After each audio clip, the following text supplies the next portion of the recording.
The king asked, "How can the formless merit and demerit give rise to a body?" So this is clearly to do with the law of karma. You build up, by good deeds you build up merit, by bad deeds you build up demerit, and your next birth is determined accordingly. So this question really only applies if you actually believe in this system. Otherwise you can just ignore it. But I see no reason why it shouldn't apply. I've touched on this in the last few videos, that we're the result of forces. Forces need to be worked out. Forces are invisible, they're formless, and they need to be worked out.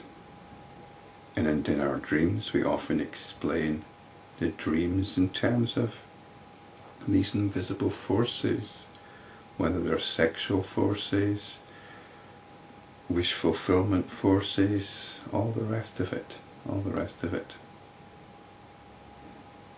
Vasishta replied, "This universe is Brahman's dream city. What is impossible in it? In a dream or while daydreaming, one becomes a millionaire." I think this is the experience of a lot of rich people.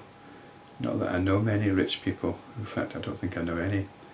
But I'm sure it must be like this if you're fabulously wealthy.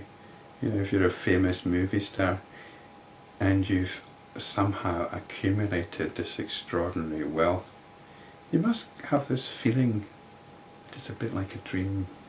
It's all a bit unreal. I think I would. So if there's any fabulously rich people out there that were actually relatively poor at one time and came into this wealth, perhaps you can let us know. Even so, when the infinite consciousness begins to dream, one becomes 1,000. It doesn't really dream. The word dream here is between apostrophes. But in the dream, everything arises. There is no limit to what can appear in a dream. Galaxies can appear in a dream. Oceans and mountains, cities, they all appear in the dream.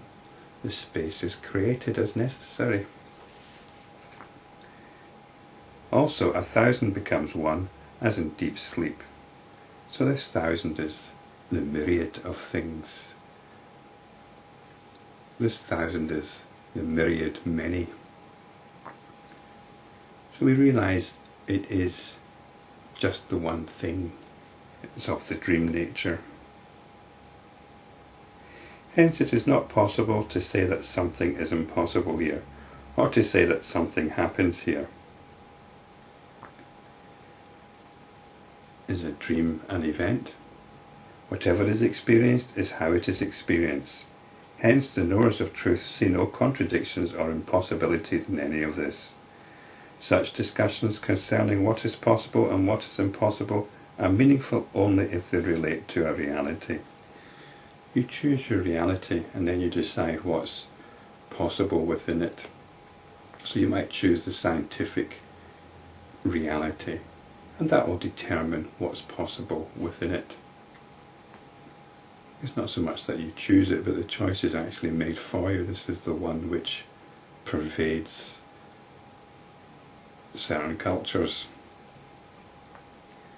And it's the one that many of us might feel that we ultimately subscribe to. Although science, the scientific reality isn't a reality. Science is a method, and the scientific reality is based on its own blind assumptions when you start looking into it. Mathematically speaking, we choose our axioms. These are our fundamental beliefs.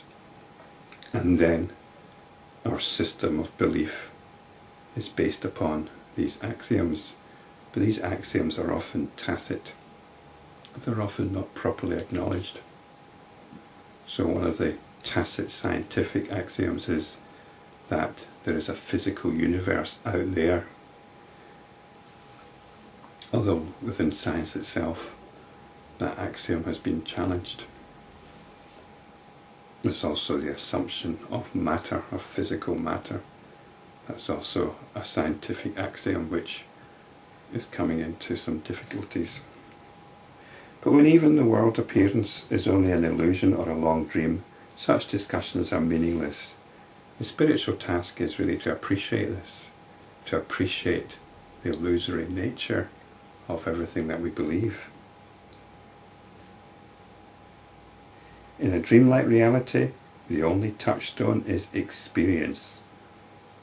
And again, this is between apostrophes, because experience is really what you think you experience, which means it isn't really experience. Whatever is experienced as real. What exists here is in accordance with the image that arises in the infinite consciousness. So what exists here right now is what we feel to be real. In a way, the scientific method is identical to the method of inquiry, the method of self-inquiry. It questions that reality. And science has told us that reality is very different from what we think is real.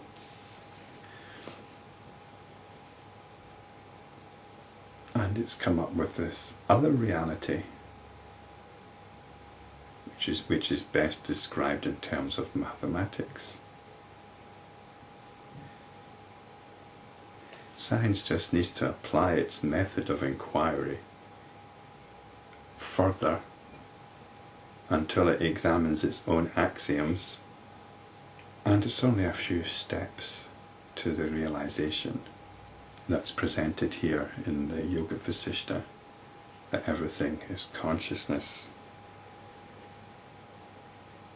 And by self-inquiry, or by investigating the nature of consciousness, we come to a greater and greater appreciation of it. So this is what's interesting about the physicists. They seem to be getting there. They're nudging collectively closer and closer to it. And it would be wonderful if collectively they could realize what they're nudging closer to. But I suspect that's not going to happen.